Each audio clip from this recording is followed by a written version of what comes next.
Hola, hola y bienvenidos nuevamente a mi canal y a la última ronda del Tata Steel y ya tenemos el gran campeón, quien fue Jordan Van Forest, un jugador que estaba también entre los primeros con posibilidades de ganar el torneo y quedó finalmente empatado con Anish Giri con 8 puntos y medio y tuvieron que irse a los desempates. La lista de los clasificados fue Van Forest de primero, Anish Giri de segundo, Esipenko de tercero, todos jugadores bastante jóvenes. Caruana, Firuzha quedaron de cuarto y quinto y finalmente Magnus de sexto. Y bueno, ya sabíamos que no fue su mejor torneo, pero quedó en una buena posición y con un buen puntaje al final de cuentas. Pero es bastante agradable ver jugadores como Van Forest, jugadores bastante nuevos, con 21 años, ganando un torneo de esta talla, con dos de los mejores jugadores del mundo, como son Caruana y Magnus Carlsen. Bueno, muy bien. Entonces vamos a ver cómo fue esta partida, la partida final, que aquí ya tengo la posición increíble, pero vamos a empezar. Y esta fue la última partida y la que he decidido traerles porque realmente es una joya, una partida que le gana Van Forest a Nils Grandelius con nuevamente la jugada dama de 3 en la siciliana Najdorf, una jugada que ya comentamos en la partida de Carlsen hace unos días. Muy bien, los blancas jugaron E4, las negras E5, caballo F3 D6, D4, caballo por, caballo F6, caballo C3 y A6, entrando en la siciliana Najdorf.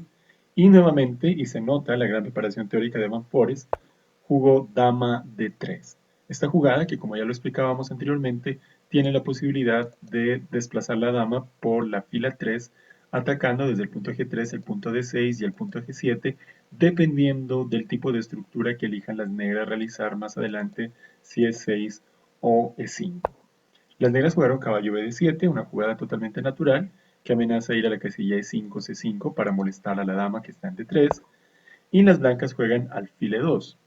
Las negras jugaron B5, retrasando un poco el avance de este peón y definir la estructura con la que van a jugar, pero que debilita algunas casillas y que permite también un punto de ruptura con la jugada A4. Las blancas precisamente juegan A4 de inmediato y las negras juegan caballo C5 molestando a la dama. La dama tiene que ubicarse en E3, es la mejor casilla en este momento, porque otras casillas como F3 permitirían una ganancia de tiempo con la jugada alfil G4 o la jugada dama G3, la captura del peón también con ganancia de tiempo. Las negras juegan B4 y las blancas juegan caballo D5. En este caso, las negras, ante el tipo de juego que están llevando, tienen que justificarlo capturando el peón D4, porque si las negras capturan el caballo en D5, simplemente las blancas capturan quedando en una posición muy superior y asegurando la casilla C6 para el caballo.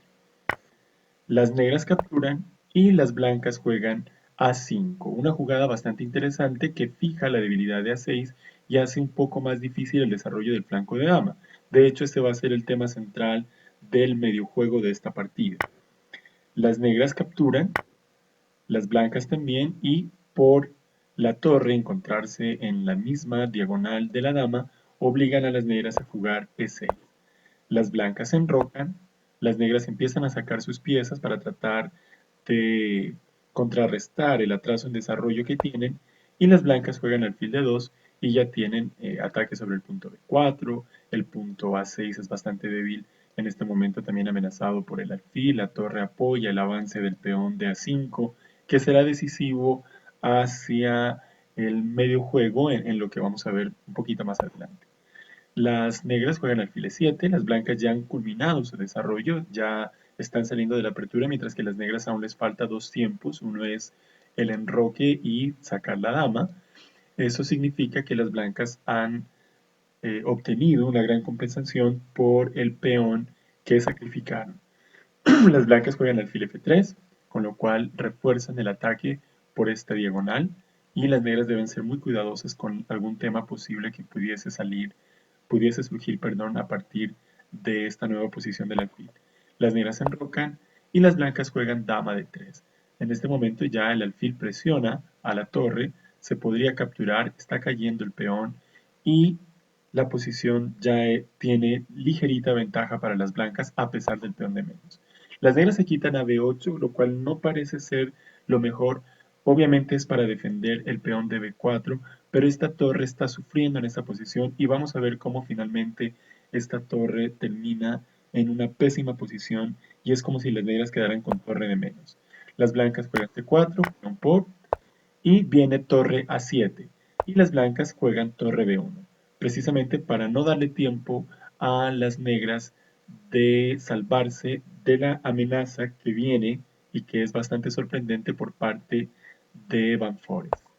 La dama se quita C8 y viene la jugada C4 y este caballo no tiene buenas casillas, prácticamente tiene que devolverse a F6 porque una jugada como caballo C7 lo dejaría muy mal colocado al caballo.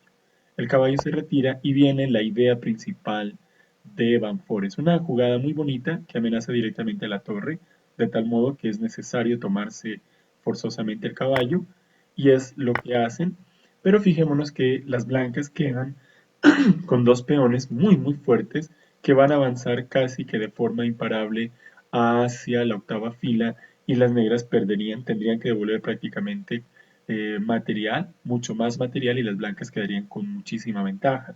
Porque de hecho esta torre tendría que sacrificarse por uno de los peones y aún las blancas conservarían un peón. Fijémonos en esto, que las blancas quedan con pieza completa de menos, pero estos dos peones pasados, ligados, apoyados por las torres, son más fuertes que una pieza. Aquí las blancas prácticamente tienen ventaja decisiva. Por esa razón, las negras se deciden de una vez a devolver material para que sea solamente uno el peón, pero ese será suficiente para ganar la partida. Las negras juegan caballo de 7 y viene una jugada muy instructiva, sobre todo para los principiantes, la jugada alfil B7.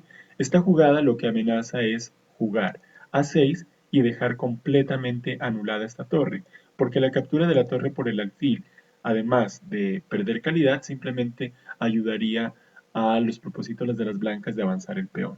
Por esa razón se quitan y aseguran, y fijémonos entonces que esta torre prácticamente es una pieza de menos en el tablero que está deteniendo temporalmente el peón, pero no cumple una función verdaderamente activa. Las negras juegan alfil F6, las blancas alfil A5 y después de esa retirada las blancas tenían la posibilidad de simplemente retirar la torre por ejemplo a A2 y no tener que sacrificar calidad, con lo cual la partida seguiría completamente ganada, pero todavía se da el lujo de hacer esto Van Forest. Las negras capturan, las blancas también, y ya la ventaja no es tan grande como antes, pero de todos modos este peón sigue siendo tan fuerte y este alfil ahora también es tan fuerte, la pareja de alfiles es tan fuerte que aún las blancas van a ganar la partida. Pero no era necesario hacer un poco más difícil la victoria.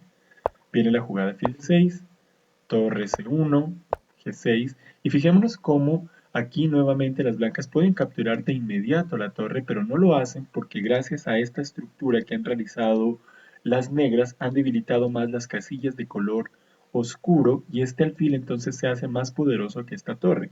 Por esa razón Van Forest no cambia. Sigue progresando las piezas, caballo F6, alfil E5 y viene la jugada dama C6, con lo cual se está amenazando torre C8 ganando la torre de 8, lo cual obliga a devolverse en F8 y las blancas sitúan mejor su alfil y atacan ahora la torre.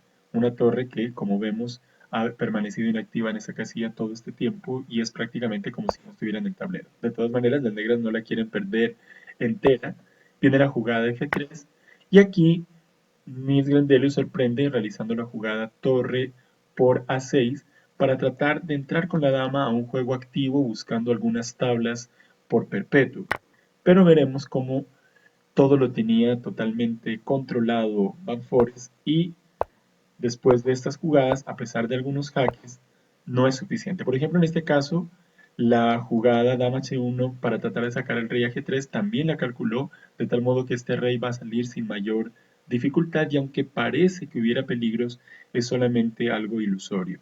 Las blancas se regresan precisamente para tratar de cambiar las damas y seguir controlando algunas casillas de acceso de la dama a algunos jaques, y este alfil tampoco permitió jaques en esta diagonal. Las negras juegan de este modo, regresan para poder dar un jaque con el caballo, están buscando desesperadamente el perpetuo. Las blancas juegan, viene esta jugada y viene la jugada G5 y el rey captura y podríamos decir, bueno, pero ¿qué pasa aquí? Pero la cuestión está que después de esa jugada vino rey a H6 y está amenazando mates en pocas y el rey ha entrado también a apoyar el mate. Vino la captura y dama por y se está amenazando. Mate aquí, se está amenazando dama, incluso H8, jaque, el rey captura y torre por F8, de tal modo que en este punto Nils Grandelius abandonó y nos dejó Van Forest esta joya que lo llevó también a tener el mismo puntaje que Giri y entrar en los desempates y ganarle a Giri en los desempates. Lamentamos también que Giri no haya podido lograr su título, era muy merecido, hizo un magnífico torneo, pero bueno, así son las reglas, se iban a ir a estos desempates en partidas mucho más rápidas y Van Forest logró vencerlo. Y es magnífico ver que estas estrellas en ascenso, estos jugadores bastante jóvenes, nos estén deleitando con estos torneos magníficos. Lo digo también por el caso de Firuza, que jugó un gran torneo, y también por Esipenko. Muy bien, gracias por acompañarme en el relato de las partidas del campeonato, de las mejores partidas del Tata Steel 2021, y seguiremos a partir del día de mañana con las secciones habituales del canal hasta tener otra vez un torneo de esta magnitud. Así que gracias y chao, chao.